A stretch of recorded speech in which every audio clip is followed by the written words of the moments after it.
Okay, we're back. Yay! I don't remember what episode this is. Sorry. 7? Doesn't matter. Anyway, this is Sightseeing. Yay! Welcome to Sightseeing. There's not a lot of sightseeing to do in Bangkok. I mean, you're kind of just here to experience the culture and just understand how everything works and how it feels to be. Feel the vibe. Yeah. The vibe, yeah. I mean, and of course we have beautiful islands, and in the north we have beautiful mountains and hiking and hill tribes. So, I mean, most of the stuff that we have to offer is let's see. Okay, for sightseeing, you really have to see the Golden Palace. Golden Palace. The Golden Palace. Okay, so the Golden Palace and Wat Po are right next door to each other. And Wat Po is very interesting because it is one of the largest Buddhas. Yeah.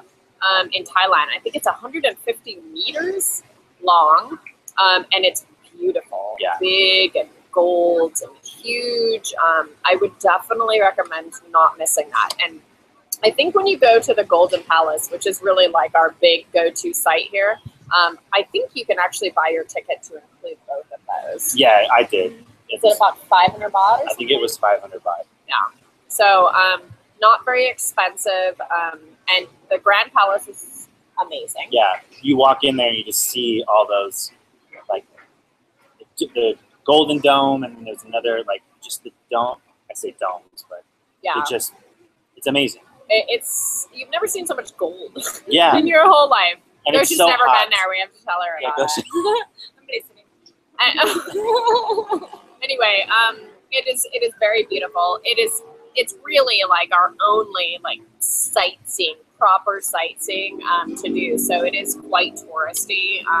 It was crowded when I went. Yeah, But- it can be crowded. It can be very hot. So I definitely recommend bringing some water, Yes. an umbrella, a hat, scarf, something. Pants. Oh, okay. And do you want to tell them about what you have to wear? Yeah, so obviously it was 100 degrees and I was in shorts, but you get there and you have to wear long pants. Like, not even, I don't think a cover-up count, like you have to wear long pants. So I had pants in my bag and just changed into them. Or you can buy those elephant pants. I'm not kidding. That everyone, and people were wearing them. Yeah. Like changing into them. It's respectful because it's the royal family that you have to have your knees covered, whether you're a man or a woman. They do have a facility there that you can actually leave a deposit, and I think it's not very much. I think it's like 600 baht or something, and they will actually give you a little scarf and a long pair of pants that you can wear in and be respectful of the place. So they do have stuff if you don't have it. Otherwise, you can buy a scarf, and I think you can probably be okay with that. And it's also the same thing at the Wat Po, which is nearby. The other sightseeing thing we have, which I think is kind of interesting because it's on the river.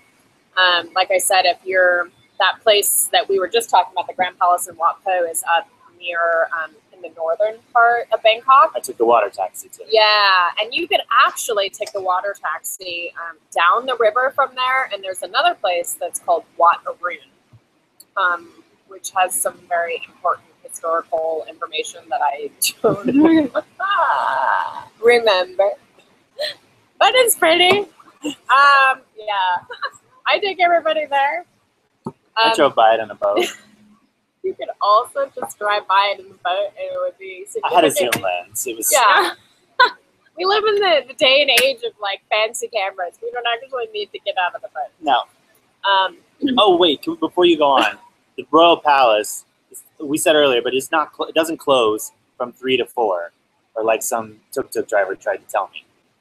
Wait.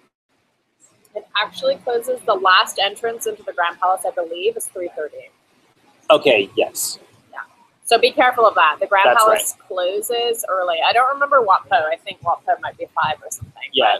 One of the, like, he was telling us so he could take us to the suit shop, and we would have missed. If they the tell time. you that it's closed, it's not really closed. But the Grand Palace has an early close date, usually because I think it's so hot over there. They try to get the people to come earlier in the day.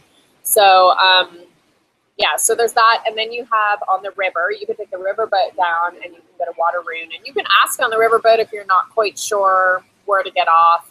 You'll see it. It's very large. It's white. it'll be on your right hand side if you're coming from Khao San down the road. And you can take that riverboat taxi all the way down the river for as long as you want. And it's really beautiful. I think it's one of the most scenic things that you can see. I mean, you can rent, what are those little boats called? Oh, they just have like the motor on the back, like a little motor. I mean, this is like a straight up like pole with like a motor on the room. Like it's amazing. And there's like just a rainbow tarp over your head, and that's about it. Yeah, and that's you could take a ride on one of those also. I didn't. But. Yeah, I don't think it's overly peaceful, but that's just that's just me. I like bigger things. It's just a personal thing. More solid boats. Yeah. So that's kind of the big sightseeing things we have. Other than that, I mean, it's just kind of experiencing the culture and being around and seeing how Thai people work and what they eat and what they do. And one of our other episodes is going to be kind of culture in Thailand and how they act in certain ways. And so, which is very nice. Yeah. That sounded like I was going to say something bad, but I won't. Yeah, so that's kind of the big sightseeing things we have there. And like we mentioned earlier, the JJ Market is the world's largest outdoor market. So that could also consider being... Tons of shopping. Yeah, tons Don't of pay shopping. full price. Don't pay full price. Note to self. Okay. All right. So our light is gone for the day. So we will say goodbye. Goodbye. Bye.